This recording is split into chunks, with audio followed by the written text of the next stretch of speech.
Menteri Pertahanan yang juga Ketua Umum Partai Gerindra Prabowo Subianto bertemu dengan Wali Kota Surakarta Gibran Rakabuming Raka Selasa 24 Januari 2023. Prabowo juga mengagendakan pertemuan dengan Gibran pada malam harinya. Rencananya sejumlah pengurus PDI Perjuangan dan Partai Gerindra turut hadir dalam pertemuan nanti malam. Assalamualaikum warahmatullahi wabarakatuh. Salam seger waras Om Pen. Tidak disangka, baru saja Mas Gibran menyatakan siap bila ditugaskan oleh partai. Dukungan deras langsung mengalir banyak pada Wali Kota Surakarta. Dukungan itu juga tidak hanya berasal dari masyarakat, namun termasuk pimpinan partai politik. Hampir belum dilihat ada pihak-pihak yang menentang niat Mas Gibran menjalankan tugas partai itu. Yang paling baru, pernyataan Pak Prabowo yang siap mendorong suami Mbak Selvi maju di Pilkada Provinsi 2024. Tidak hanya Ketua Umum Gerindra saja, termasuk mantan pimpinan DPR RI yang dulu sering nyinyir pada Pak Jokowi. Tapi beliau sudah berbalik mendukung presiden. Niat majunya Mas Gibran juga didukungnya. Dia adalah Bang Fahri Hamzah, dedengkotnya Partai Gelora. Apakah dengan banyaknya dukungan ini membuat Mas Gibran lupa diri? Tidak. Tidak sama sekali. Inilah sikap politisi yang jarang kita temui di Indonesia. Politisi yang bukan hanya fokus mengejar kekuasaan, mengejar jabatan, apalagi mencari popularitas.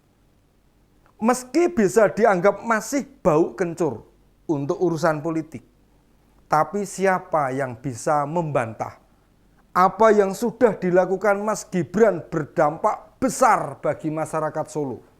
Selain itu, merubah pandangan banyak orang bahwa beliau tidak bisa diremehkan. Kira-kira apa prediksi ke depan kiprah Mas Wali ini?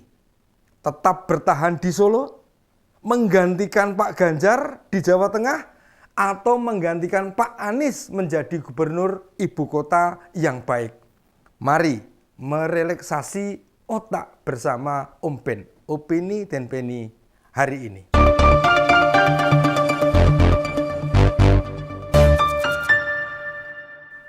Kita sebagai masyarakat biasa perlu banyak belajar pada Mas Gibran Rakabuming Raka, putra sulung Pak Jokowi.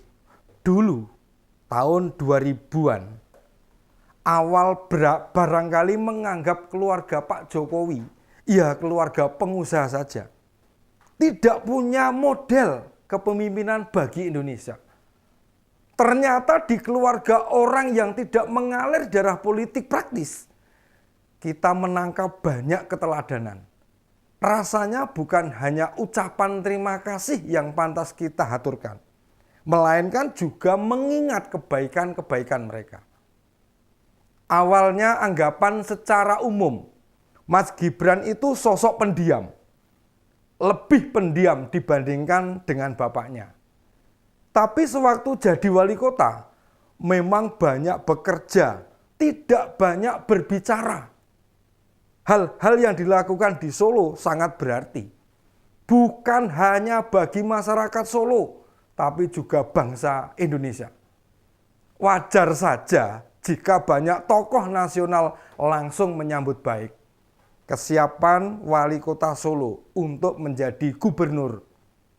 Ikut pemerintah ketua umum PDIP, baik ke Jawa Tengah maupun ke DKI Jakarta. Pasti akan dituruti. Salah satunya pendiri Partai Gerindra yang juga Menteri Pertahanan menyatakan dukungannya. Pak Prabowo Subianto menyebut Mas Gibran adalah pemimpin muda yang potensial, dinamis, bekerja keras untuk rakyat. Dukungan ini bukan hanya kemarin diucapkan Pak Prabowo, yang kebetulan ada agenda ke Solo dan menyempatkan diri mampir ke Loji Gandrung, rumah dinas Wali Kota Surakarta. Jauh sebelumnya, sewaktu Mas Gibran silaturahmi ke Hambalang, rumah pribadi Pak Prabowo, dukungan yang sama juga sudah disampaikan. Pun demikian disampaikan Pak Fachri Hamzah, mantan politisi PKS. Meski tidak menyebut nama, tetapi Bung Fachri mengatakan, pemimpin ibu kota itu harus orangnya presiden.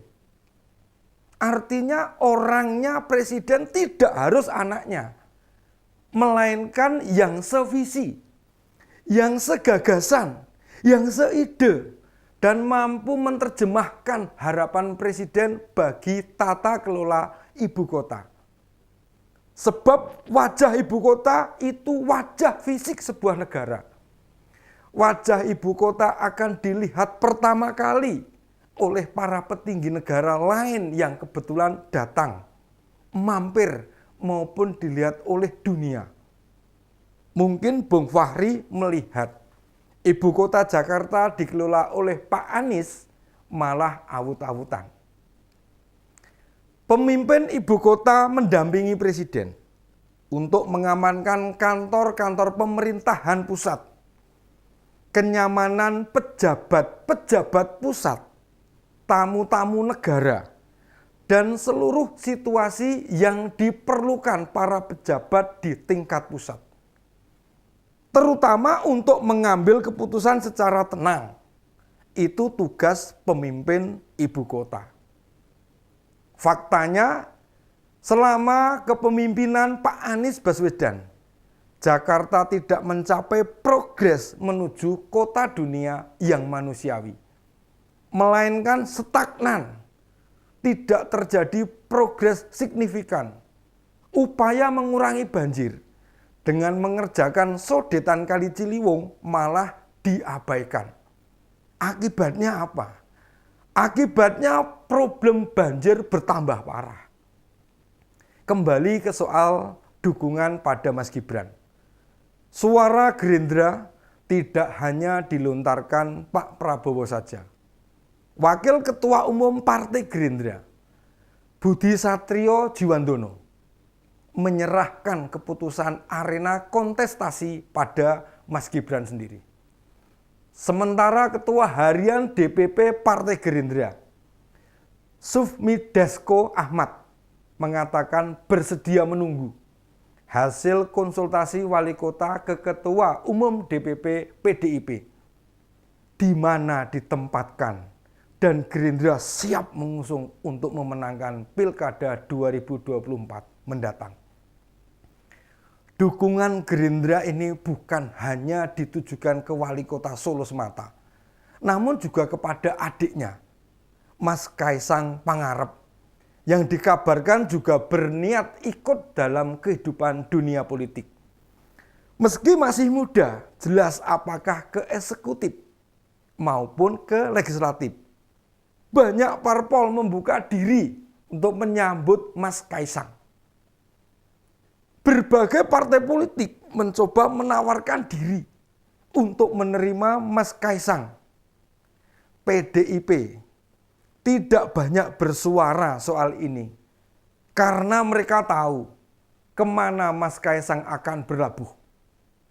Moncernya Pak Jokowi, Mas Gibran, Pak Ahok, Bu Tri Risma Harini, Pak Basuki, Pak Ganjar menjadikan nama PDIP makin kuat di masyarakat.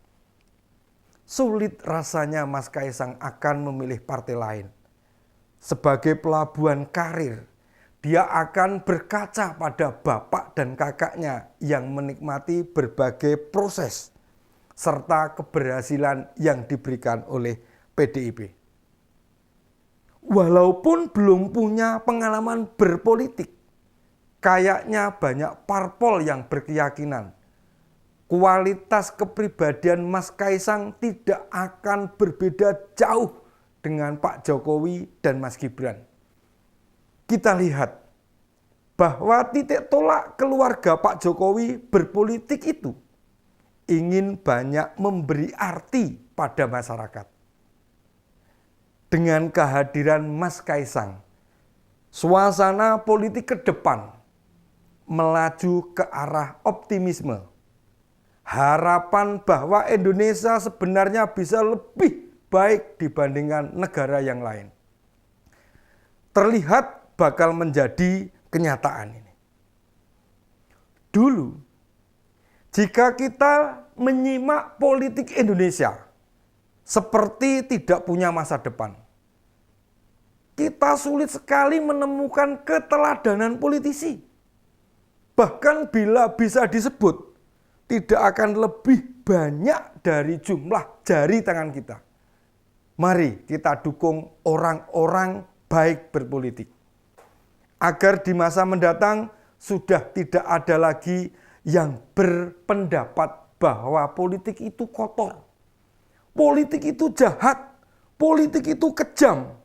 Sebab pekerjaan apapun yang halal itu sesungguhnya kebaikan. Hanya karena banyak yang melanggar saja, sehingga orang-orang berpandangan bahwasanya politik itu kotor. Pandangannya menjadi negatif terhadap politik. Kita ciptakan pemilu di tahun 2024 mendatang nih penuh dengan kegembiraan, penuh dengan sukacita. Sampai jumpa di Omben Opini Dipeni episode selanjutnya. Assalamualaikum warahmatullahi wabarakatuh.